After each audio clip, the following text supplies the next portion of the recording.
ఆగండి ఆగండి ఒక్కసారి వీడియో చూసిపోయింది. ఈరోజు ఏం జరిగిందంటే అస్సలు ఇలా అవుద్దని అసలు అనుకోను కానీ అనుకోలేదు. సడన్గా అయిపోయిందనమాట. ఏంటక్క ఏందో అంటారా, వాళ్ళ దర్శిలో వస్తుంటే ఒక ఆమె బస్సు ఎక్కిన దర్శిలో కొంచెం ముందుకు వచ్చినా దిగిందనమాట.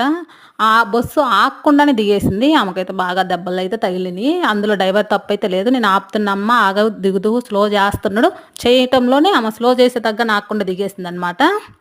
మనం బస్సు ఎక్కేటప్పుడైనా దిగేటప్పుడైనా కొంచెం మెల్లగా చూసుకొని ఆగినాకనే ఎక్కండి. అది కాకపోతే ఇంకో బస్సు వచ్చిద్ది లేకపోతే ఒకవేళ మనం తొందరపడి ఎక్కి దిగామనుకో మనకే లాసు, మనమే కింద పడతాం, మనకే దెబ్బలు తగులుతాయి. అంత అవసరం ఎందుకు మనకి, అంతే కదా. ఆ బస్సు కాదు ఇంకో బస్సు వచ్చింది.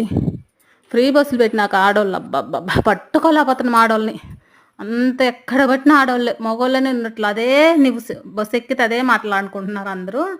సరే వీడియోకి వచ్చేస్తే మనము బనానా జ్యూస్ అయితే చేసాము. దానిలో ఏమీ లేవు, పాలు బెల్లము అంతే. హార్లిక్స్ బూస్ట్ అలా ఏం లేదు. అయితే టేస్ట్ మాత్రం సూపర్ ఉంది. మన వీడియో నచ్చుంటే ప్లీజ్ ఒక లైక్ అయితే చేయండి. అట్లాగే